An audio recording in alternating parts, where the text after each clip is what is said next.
Hi, hello, good morning, everybody, and this is Bhaskar. You're watching Bhaskar Time. Today, looking for the next module, what we are going to use, that is our embedded system.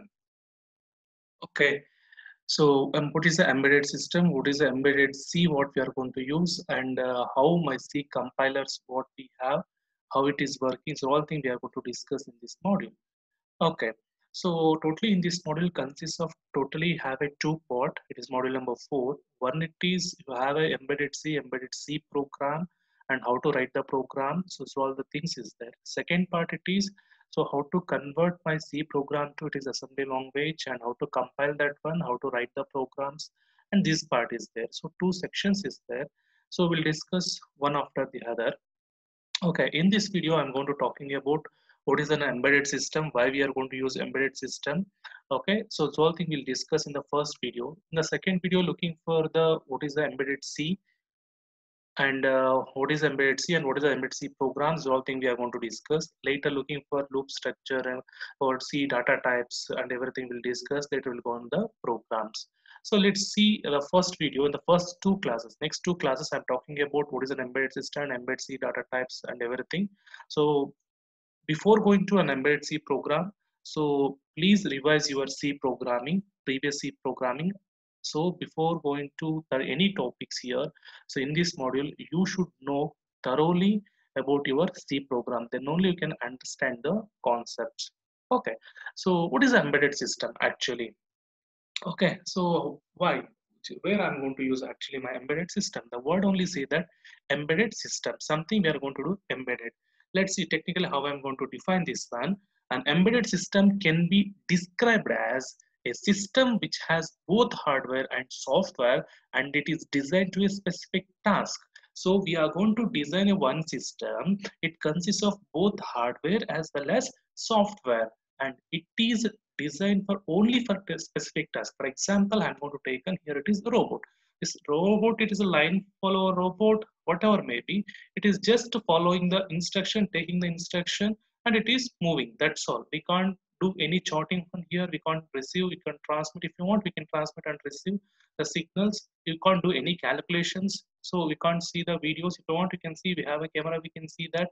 So these are all the things. Only for few applications depend upon the applications we can use. Later we'll go on an example of washing machine. The washing machine usage just is the washing our cloth. That's all. We can't do any calculation. We can't send the messages and receive the messages. So that's why whatever the embedded system, what we are going to study here, all designed for specific application. Keep in your mind, embedded system is nothing but designed for specific application, and it consists of both hardware as well as software. Clear. So here in the picture, I given one example. It is this is my robot. What I'm going to take on. You have a sensors and switches and actuators, indicators. So if you take on any embedded system, consists of a sensors or inputs and actuators are taken as an output. So sensors, what it will do here? Actually, my embedded system, what it will do? It will accept the inputs and it will be process the data and it will take the necessary actions. Then how to take the data with the help of sensors and with the help of actuator take the decision. For example, I'll take an example of, for example, fire sensor. So I'm going to take on one fire sensor. So suppose if fire it is occur, then it will be sensors and send one trigger. So this trigger pulse, it will be connected to my processor. Processor will be taken decision and sprinkler or it will be DC motor or whatever the motor, stepper motor, it will be switch on. Once it will switch on, the water it will come out or gas it will come out. Something action it will be takes place. Okay, in this way. So we'll take an example of washing machine. Later we'll see that one about my embedded system. So here in this diagram, the sensor switches are my inputs and actuators are indicators like LED bulbs, actuator like DC motor, stepper motors, are all the things. And sensors like input sensor, keyboard it is an input to for that one. So similarly, switches also input for that. So it will be inputs and output combinations connected to my embedded system. Okay, keep in your mind, it is used for specific application. Next, in our daily life, where I'm going to use my embedded system. So embedded system I can see in our daily life like CC cameras, satellite communication, mobile communication, robotics, cameras, automobiles, and medical applications. So huge applications we are going to use wherever automatically if I want to control automatic. Automation anywhere is there, so you will go for an embedded components. Automatically it will work means definitely it require our embedded components, embedded systems. Okay, then next topic it is, if we consider a simple embedded system, the main hardware module is our processor. If I'm going to consider, I told that many applications I'm going to use embedded system. If I take any embedded system, main component, it is our hardware. So this our hardware, it is our processor. Main hardware, it is our processor. So microprocessor, what it will do, what is the meaning of processor? It will receive my input and it will process and take the necessary action. I gave an example of sensor. It will be take the input of small trigger pulse and process that one, take it and compare with the threshold values and take the necessary decisions. Okay, now to do this one definitely require our microprocessor. Okay, so main part of our embedded system, it is our processor. Next, the processor is the heart of embedded system and can be anything like. So embedded system, it is a main part, main heart, it is our processor. Processor, it is a main heart of our embedded system. The processor, not only your microprocessor, it is not only it is your microcontroller, it is not only it is digital signal processor, or it is not only it is CPLD, complex programmable logic device, or it is not only it is FPGA, field programmable gate array. Anything out of these components, if you take anything, it is considered as a processor, because they're all things used for one particular application. For example, DSP looking for digital signal processing application, FPGA CPLD looking for an VLSI conditions, we are going to use this one. Okay, so one use it for one applications where I'm going to use, that is very important, and where the cost it is very effective, and what are the features are effective. For example, sometimes digital signal processing applications, the accuracy it is very important. So when come to CPD, FLG and power dissipation, it's very important. So that's why where it is required, what application I'm going to use, that time I can use my processors. Okay, so different processors will be there. So keep in your mind in this slide what I can conclude that one. So our processor, it is the main heart of our embedded system. Next it is, all these devices have one thing it is common, that is all the devices what I'm talking about, if maybe it is a DSP, CPLD, FPGA, or microprocessor, microcontroller, so only one thing it is common, it is programmable. Easily I can do the programmable. By doing the programming, easily I can control these devices. For example, microprocessor I can do is in C, as well as I can do an assembly language. Microcontroller also can do DSP. We can use a MATLAB for that one, and microprocessor we are going to use the Hills versions we are going to use, and CPLD we're looking for an Xilinx tool we have now to write the programs. FPGA also easily we can use a Xilinx tool. So different tools is there to write the programs. So for DSP, digital signal processing, we have a MATLAB we can use. So one application, one processor, one tools, easily we can write by using the program. Easily we can control all my processors. Okay, next there are programmable, that is we can write the program. Definitely we can write the program. And what is the advantages of writing the program? See, while writing the program, which is the software part of the embedded system, to define how the device actually work, we can define the actual work. So, okay, so how my motor it will be work, how I can generate it. I already explained the sine wave DAC, right? How to generate a digital to analog converter. We are given small values of my digital value, how we are going to get sine wave. That is very important thing, right? So digital to analog converter. Similarly, if you take any decision, and easily we can control by using our software. Okay, next it is, embedded softwares are program allow hardware to monitor external events. Our software or program, so program flow. So I'm going to write the program. Okay, what it will do? The program flow allow our hardware monitor external events inputs. It will be always searching. For example, sensors always looking for any changes happening or environment, so it will be just checking that one. So for example, airbag system, for example, any pressure come to an automatically airbag system, it will be open, airbags it will be open, anything it is crashes, it is happen, right? So on that cases we are going to use that one, monitor external inputs and control the external devices, means outputs. Very simple. By using the software, I can control my inputs and outputs. So it will always, my hardwares are watching the what is the action need to be takes place. Once action it will be takes, once anything it will happen, it will sensing it is happening, means necessary action it will be takes place by using the output devices. Okay, now to do this process definitely require a software. Okay, during this process, the program for an embedded system may have a directly manipulated the internal architecture of the embedded hardware. Definitely. So by using the program, easily I can change the internal architecture. For example, I given a components like timer, serial communication, interrupt handling, input output ports. Definitely we can change, because for example, it is working. So for example, if you're looking for any port, it is working for 3 megahertz or 5 megahertz, 2 megahertz of clock frequency. If I want to reduce the speed, I need to reduce this. Easily I can do control that one.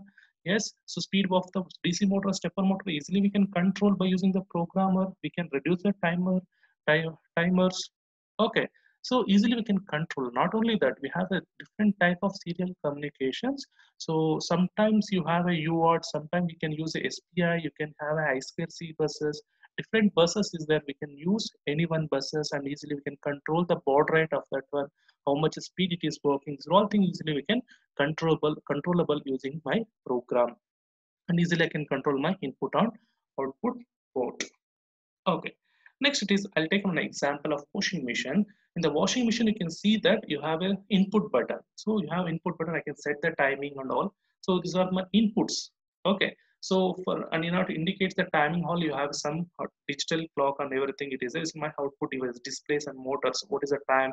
So count up or count down timers we are going to use, and necessary motor, it will be rotated to spinning that border cloths, right?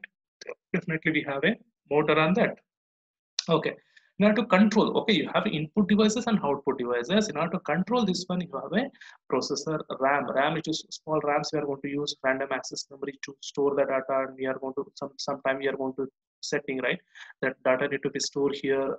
RAM forms we are going to use, and I have a processor, because so processor, RAM, ROM with the software. So it is have a software. So based on the condition, based on the timing conditions, easily we can trigger, and we can set the time, so drying, everything we can do using the programs. Okay, it is very simple. So inputs are my buttons, outputs are LED and motors. So controlling have a software for it come to in these components like processor, RAM, everything it is programmable by the softwares. Okay, this is about embedded system.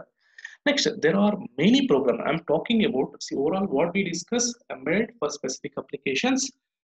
So these specific applications are controlled by a software. Then what are the languages we have? How to control that one? That is very important thing, right?